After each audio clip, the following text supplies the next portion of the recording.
உணவு பஞ்சத்திலே இருக்கிறார்கள் என்கிறது UNRWA. 96% மக்களே இந்த நிலையில தான் இருக்கிறாங்க. இதில் 6.5 லட்சம் மக்கள் குழந்தைகள் என்கிற ஒரு தாங்க முடியாத ஒரு செய்தியும் வெளியாகி இருக்கிறது. சகோதரிகள், அல்லாஹு தாலா தான் அவர்களை பாதுகாக்க வேண்டும் என்கிற நிலையில் இன்றைக்கு ஒரு மகிழ்ச்சியான செய்தி வெளியாகி இருக்கிறது. என்னன்னா, உலகம் முழுவதும் மனிதநேயமிக்கவர்கள் இல்லாமல் இல்லை என்பதை புரிந்து கொள்ளும் விதமாக தி கார்டியன் இன்றைக்கு ஒரு செய்தியை வெளியிட்டிருக்கிறாங்க.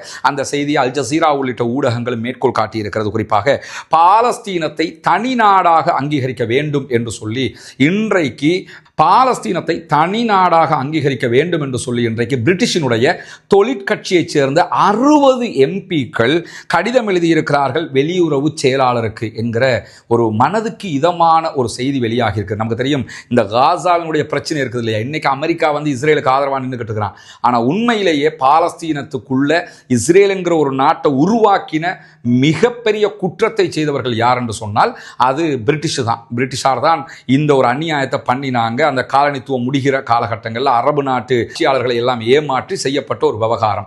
அதில் தான் பாலஸ்தீனத்துக்குள்ள இஸ்ரேலுங்கிற ஒரு நாட்டை உருவாக்கினாங்க. அந்த பிரிட்டிஷ் தற்போதைய நிலையில் இருக்கக்கூடிய பிரதமரை பொறுத்தவரை ஒரு கம்யூனிச சிந்தனை கொண்டவருங்கிறதுனால ஓரளவுக்கு பாலஸ்தீனத்துக்கு சப்போர்ட்டிவாக தான் இருப்பார். ஆனால் அங்கே கடைசி முடிவையும் போய் எங்கே எடுப்பாங்கன்னு சொன்னால் ராஜா சைன் பண்ணுகிற ஒரு நிலை இருக்கிறது. முந்தி எலிசபெத் இருந்தாங்க, இப்போ சார்லஸ் இருக்கிறாங்க. அந்த மாதிரி ஒரு கட்டமைப்பும் அவங்களுக்குள்ள இல்லாமல் இல்லை.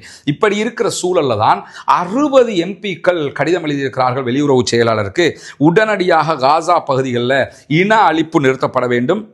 இஸ்ரேலுடைய பாதுகாப்பு அமைச்சர் பாலஸ்தீன அப்பாவிகளை தொடர்ந்து இன அழிப்பு செய்வது மட்டுமல்லாமல் இடமாற்றம் செய்வதை பற்றியும் பேசிக் கொண்டிருக்கிறார். எனவே அவர்களுக்கு விடிவு கிடைக்க வேண்டும். ரஃபாவில் இஸ்ரேல் கொண்டு வரக்கூடிய 6.5 லட்சம் மக்களை ஒரே இடத்தில் அடைச்சி வைக்கிற இந்த திட்டத்தையும் செய்யக்கூடாது.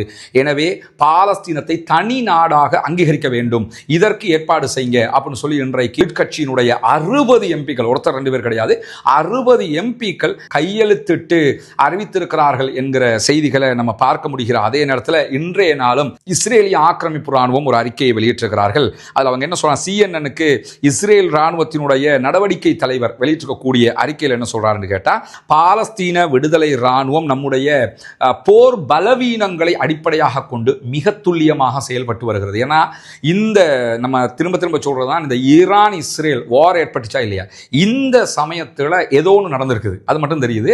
அவங்களுக்கு ஏதோ ஒன்றும் வெப்பன்ஸ் உள்ள வந்திருக்கிறது, அல்லது தேவையான பொருட்கள் உள்ள வந்திருக்கிறது, அல்லது அவங்களோட கட்டமைப்பை இருக்கிறத வச்சு மிகச்சரியாக அமைத்துக் கொண்டிருக்கிறார்கள் என்பது தெளிவாக தெரிகிறது. அந்த அடிப்படையில் இன்றைக்கு இஸ்ரேல் விடுத்திருக்கக்கூடிய அறிக்கையில் என்ன சொல்றாங்கன்னா, பாலஸ்தீன விடுதலை அமைப்பு இஸ்ரேல் ராணுவத்தினுடைய பலவீனங்களை அடிப்படையாக கொண்டு சிறப்பாக செயல்பட்டு வருகிறது. குறிப்பாக